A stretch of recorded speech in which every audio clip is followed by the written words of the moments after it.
अगर मैं अभी इसी वक्त आपसे कहूं कि अगले 6 महीनों तक आपको एक ऐसे कमरे में रहना है जहां आप कभी बाहर टहल नहीं सकते, खिड़की खोलकर ताज़ी हवा नहीं ले सकते, बारिश की आवाज़ नहीं सुन सकते और अगर कोई छोटी सी गलती हो जाए तो कुछ ही सेकंड में आपकी जान जा सकती है, तो शायद ज़्यादातर लोग तुरंत मना कर देंगे। लेकिन दुनिया में कुछ लोग ऐसे हैं जो अपनी इच्छा से ठीक ऐसी ही ज़िंदगी चुनते हैं। हर साल चुनिंदा एस्ट्रोनॉट्स पृथ्वी छोड़कर लगभग 400 किलोमीटर ऊपर मौजूद इंटरनेशनल स्पेस स्टेशन पहुंचते हैं। ये कोई होटल नहीं है, ना ही किसी साइंस फिक्शन फिल्म का सेट। यही कई महीनों तक उनका घर होता है, एक ऐसा घर जो हर 90 मिनट में पूरी पृथ्वी का एक चक्कर लगाता है और लगभग 28,000 किलोमीटर प्रति घंटे की रफ्तार से लगातार अंतरिक्ष में दौड़ता रहता है। लेकिन सबसे हैरान करने वाली बात इसकी रफ्तार नहीं है। हैरानी की बात यह है कि इंसान आखिर ऐसी जगह पर सामान्य जिंदगी कैसे जीता है जहां पानी नीचे नहीं गिरता, जहां अगर आप एक पेन छोड़ दें तो वो तब तक हवा में तैरता रहेगा जब तक कोई उसे पकड़ ना ले या वो किसी चीज से टकरा ना जाए, जहां सोने के लिए खुद को दीवार से बांधना पड़ता है और जहां सांस लेने से लेकर पानी, तापमान और हवा तक हर चीज मशीनों के सहारे चलती है। आज हम किसी मिशन की कहानी नहीं सुनेंगे। आज हम देखेंगे कि अंतरिक्ष में रहने वाले लोग सुबह उठने से लेकर रात को सोने तक अपनी पूरी जिंदगी कैसे जीते हैं। ऐसी बातें जिनके बारे में ज्यादातर लोग कभी सोचते भी नहीं। ISS में रहने वाले लोगों की सुबह सूरज की रोशनी से नहीं होती। अगर ऐसा हो तो हर 90 मिनट बाद उन्हें नई सुबह माननी पड़ेगी, क्योंकि स्टेशन हर लगभग 90 मिनट में पृथ्वी का एक चक्कर पूरा करता है। इसलिए वहां रहने वाले लोग एक दिन में लगभग 16 सूर्योदय और 16 सूर्यास्त देखते हैं। इसी वजह से वहां पूरा जीवन घड़ी के हिसाब से चलता है। धरती पर बैठे मिशन कंट्रोल से हर एस्ट्रोनॉट को पहले से तय शेड्यूल मिलता है, किस समय उठना है, किस समय प्रयोग करना है, कब खाना खाना है और कब आराम करना है। सब कुछ मिनट्स में तय होता है। अंतरिक्ष में मन के हिसाब से जीने की गुंजाइश बहुत कम होती है। सुबह आंख खुलते ही सबसे पहले उन्हें ये याद रखना पड़ता है कि वो धरती पर नहीं है। यहाँ बिस्तर नहीं होता। हर एस्ट्रोनॉट एक छोटे से निजी कैबिन में सोता है जिसका आकार लगभग एक छोटी अलमारी जितना होता है। उसके अंदर दीवार से बंधा हुआ एक स्लीपिंग बैग होता है। उसी बैग के अंदर खुद को बांध कर सोना पड़ता है, क्योंकि अगर ऐसा ना किया जाए तो नींद के दौरान शरीर धीरे धीरे पूरे मॉड्यूल में तैरने लगेगा। दिलचस्प बात यह है कि अंतरिक्ष में सोते समय शरीर के किसी हिस्से पर दबाव महसूस नहीं होता। पीठ बिस्तर को नहीं छूती, सिर तकिए पर नहीं रहता और करवट बदलने की भी जरूरत नहीं पड़ती। शुरुआत में कई एस्ट्रोनॉट्स को ठीक से नींद ही नहीं आती, क्योंकि उनका दिमाग इस नए अनुभव को समझ नहीं पाता। लेकिन जैसे ही सुबह होती है, असली चुनौतियां शुरू हो जाती हैं। मान लीजिए आपको सिर्फ दांत साफ करने हैं। धरती पर यह काम मुश्किल से 2 मिनट लेता है, लेकिन अंतरिक्ष में सबसे पहले पानी की एक छोटी सी बूंद निकालनी पड़ती है। वो बूंद टूथब्रश पर चिपकी रहती है। उसके बाद टूथपेस्ट लगाया जाता है। अब समस्या ये है कि कुल्ला कहाँ करें। वहाँ न सिंक है और ना ही बहता हुआ पानी। इसलिए कई एस्ट्रोनॉट टूथपेस्ट को थूकने की बजाय निगल लेते हैं या फिर टिश्यू में निकाल देते हैं। सुनने में अजीब लगता है, लेकिन अंतरिक्ष में यही नॉर्मल बात है। चेहरा धोना भी आसान नहीं होता। वहाँ पानी चेहरे पर डालना संभव ही नहीं है। अगर ऐसा किया जाए तो पानी की दर्जनों बूंदें पूरे मॉड्यूल में फैल जाएंगी। इसलिए एक गीले तौलिए से चेहरा साफ किया जाता है। नहाने का तरीका भी पूरी तरह अलग है। ISS में शावर नहीं है। पानी की धार बन ही नहीं सकती, क्योंकि वहाँ माइक्रोग्रेविटी होती है। इसलिए एस्ट्रोनॉट बिना पानी वाले शैम्पू और गीले तौलिए से अपने शरीर को साफ करते हैं। कई लोग बताते हैं कि अंतरिक्ष से लौटने के बाद उन्हें सबसे ज्यादा खुशी एक सामान्य गर्म पानी के शावर से मिलती है। लेकिन सिर्फ नहाना ही नहीं, कपड़े बदलना भी आसान नहीं होता। धरती पर अगर कपड़े गंदे हो जाएं तो हम उन्हें वॉशिंग मशीन में डाल देते हैं, लेकिन ISS में वॉशिंग मशीन जैसी कोई सुविधा नहीं है। पानी की मात्रा बहुत सीमित होती है, इसलिए कपड़े धोए ही नहीं जाते। एक टी-शर्ट कई दिनों तक पहनी जाती है। मोजे और दूसरे कपड़े भी जरूरत के हिसाब से बदले जाते हैं। जब वो ज्यादा गंदे या यूज के लायक नहीं रह जाते तो उन्हें कचरे के साथ एक कार्गो कैप्सूल में भर दिया जाता है। बाद में वही कैप्सूल पृथ्वी के वायुमंडल में प्रवेश करते समय पूरी तरह जलकर खत्म हो जाता है। अब सोचिए, अगर आप महीनों तक बिना असली शावर लिए रहें, सीमित कपड़े पहने और हर काम हवा में तैरते हुए करें, तो आपको सबसे ज्यादा किस चीज की याद आएगी? ज्यादातर एस्ट्रोनॉट्स का जवाब होता है धरती की साधारण जिंदगी। एक सामान्य बिस्तर, ताज़ी हवा, बारिश की खुशबू और अपने परिवार के साथ बैठकर खाया गया साधारण खाना। लेकिन अंतरिक्ष में खाना खाना भी अपने आप में एक चुनौती है। वहाँ रोटी का एक छोटा सा टुकड़ा भी बड़ी परेशानी बन सकता है। नमक और काली मिर्च भी सामान्य डिब्बों में नहीं रखे जाते। पानी पीने का तरीका अलग होता है, स्वाद भी बदल जाता है और हर भोजन के पीछे विज्ञान काम करता है। लेकिन अंतरिक्ष में सिर्फ खाना ही चुनौती नहीं है। वहाँ इंसानों को अपने शरीर को स्वस्थ रखने के लिए हर दिन लगभग 2 घंटे एक्सरसाइज भी करनी पड़ती है।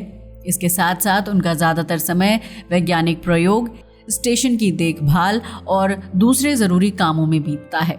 बहुत से लोगों को लगता है कि इंटरनेशनल स्पेस स्टेशन पर रहने वाले एस्ट्रोनॉट्स दिन भर खिड़की से पृथ्वी देखते रहते होंगे, लेकिन हकीकत बिल्कुल अलग है।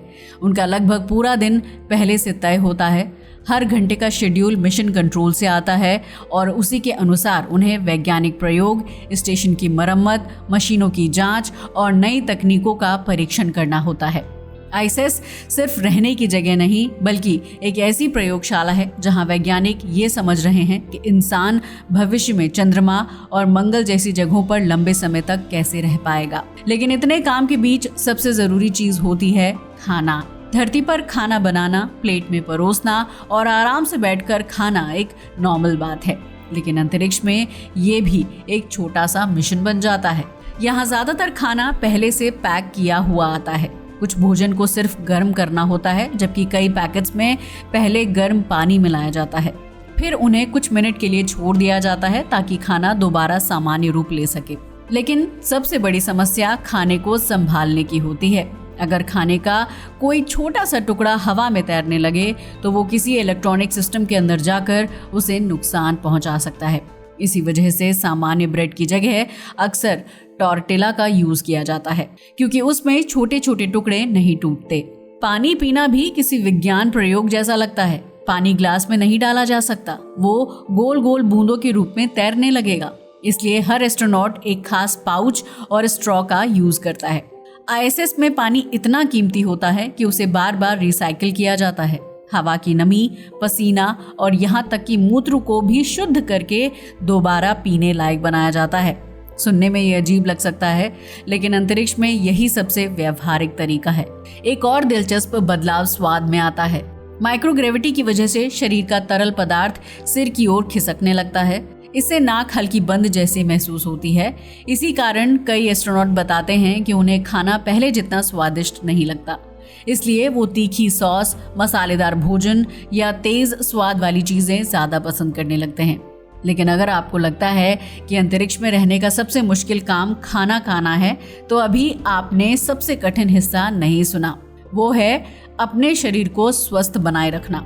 धरती पर हम बिना सोचे हर दिन हजारों कदम चलते हैं, सीढ़ियाँ चढ़ते हैं, उठते बैठते हैं और हमारा शरीर लगातार गुरुत्वाकर्षण के खिलाफ काम करता रहता है। यही हमारी मांसपेशियों और हड्डियों को मजबूत बनाए रखता है। लेकिन आईएसएस में शरीर को अपना वजन महसूस ही नहीं होता। अगर कोई एस्ट्रोनॉट कई महीनों तक नियमित व्यायाम ना करे तो उसकी मांसपेशियां तेजी से कमजोर होने लगेंगी और हड्डियों का घनत्व भी कम होने लगेगा। इसलिए वहाँ हर व्यक्ति के लिए रोज कम से कम 2 घंटे व्यायाम करना अनिवार्य है। इसके लिए स्टेशन के अंदर खास मशीनें लगी होती हैं। लेकिन यहाँ भी एक समस्या है। माइक्रोग्रेविटी की वजह से दौड़ते समय इंसान ट्रेडमिल पर टिक ही नहीं पाएगा। इसलिए उन्हें मजबूत बेल्ट और रस्सियों से मशीन से बांधा जाता है, तभी वो सामान्य तरीके से दौड़ या चल पाते हैं। यही रोज की एक्सरसाइज उनके शरीर को लंबे मिशन के लिए तैयार रखती है। अब एक ऐसा सवाल जो लगभग हर किसी के मन में आता है, अंतरिक्ष में टॉयलेट कैसे इस्तेमाल किया जाता है? धरती पर गुरुत्वाकर्षण सब कुछ नीचे खींच लेता है, लेकिन अंतरिक्ष में ऐसा नहीं होता। इसलिए वहां सामान्य टॉयलेट काम ही नहीं कर सकता। आईएसएस के टॉयलेट में पानी नहीं, बल्कि बहुत तेज हवा के सक्शन का यूज किया जाता है। उसी की मदद से कचरा सही दिशा में जाता है। हर नए एस्ट्रोनॉट को इस सिस्टम की अलग से ट्रेनिंग दी जाती है, क्योंकि छोटी सी गलती पूरे मॉड्यूल को गंदा कर सकती है। सुनने में ये मजाक जैसा लगता है, लेकिन कई एस्ट्रोनॉट मानते हैं कि अंतरिक्ष में टॉयलेट इस्तेमाल करना सीखना शुरुआती दिनों की सबसे कठिन चीज़ों में से एक है। लेकिन शरीर की मुश्किलें यहीं खत्म नहीं होती। कुछ महीनों बाद कई एस्ट्रोनॉट्स की नज़र में बदलाव देखा गया है। कुछ लोगों को दूर की चीज़ें पहली जैसी साफ दिखाई नहीं देती। वैज्ञानिकों का मानना है कि सिर की तरफ बढ़ने वाला तरल पदार्थ आंखों के पीछे दबाव बढ़ा सकता है। यही वजह है कि लंबी अंतरिक्ष यात्राएं आज भी मेडिकल रिसर्च का बहुत बड़ा विषय हैं। लेकिन शरीर से भी कठिन लड़ाई होती है दिमाग की। सोचिए, आप लगातार 6 महीने तक अपने परिवार से दूर रहें, ना अपने बच्चों को गले लगा सकें, ना किसी अपने से हाथ मिला सकें। दोस्तों के साथ बाहर जाना तो दूर, हर दिन वही कुछ चेहरे, वही दीवारें और वही सीमित सी जगह आपकी पूरी दुनिया बन जाए। ऐसे माहौल में मानसिक रूप से मजबूत रहना आसान नहीं होता। इसलिए अंतरिक्ष यात्रियों का चयन सिर्फ उनकी पढ़ाई या शारीरिक फिटनेस देखकर नहीं किया जाता। उनकी मानसिक क्षमता, तनाव सहने की ताकत और टीम के साथ लंबे समय तक काम करने की आदत भी बहुत ध्यान से परखी जाती है। फिर भी कई एस्ट्रोनॉट बताते हैं कि मिशन के बीच के महीनों में उन्हें घर की सबसे ज़्यादा याद आती है। कभी परिवार, कभी पालतू जानवर, तो कभी सिर्फ खुली हवा में टहलने की इच्छा। लेकिन इन सब के बीच एक पल ऐसा भी आता है जिसे लगभग हर एस्ट्रोनॉट अपनी जिंदगी का सबसे खूबसूरत अनुभव मानता है, जब वो स्टेशन की बड़ी खिड़की से पृथ्वी को देखते हैं। ऊपर से बर्फ से ढका हिमालय अंतरिक्ष से एक लंबी सफेद पट्टी जैसा दिखाई देता है। महासागर गहरे नीले रंग में चमकते हैं। रात होते ही शहरों की रोशनी पूरे महाद्वीपों का नक्शा बना देती है। और सबसे हैरान करने वाली बात, ऊपर से कहीं कोई सीमा दिखाई नहीं देती। ना कोई देश, ना कोई दीवार, ना कोई सरहद, सिर्फ एक नीला ग्रह जिस पर हम सब रहते हैं। शायद यही वजह है कि अंतरिक्ष से लौटने वाले ज्यादातर लोग कहते हैं कि इस एक दृश्य ने उनकी सोच हमेशा के लिए बदल दी।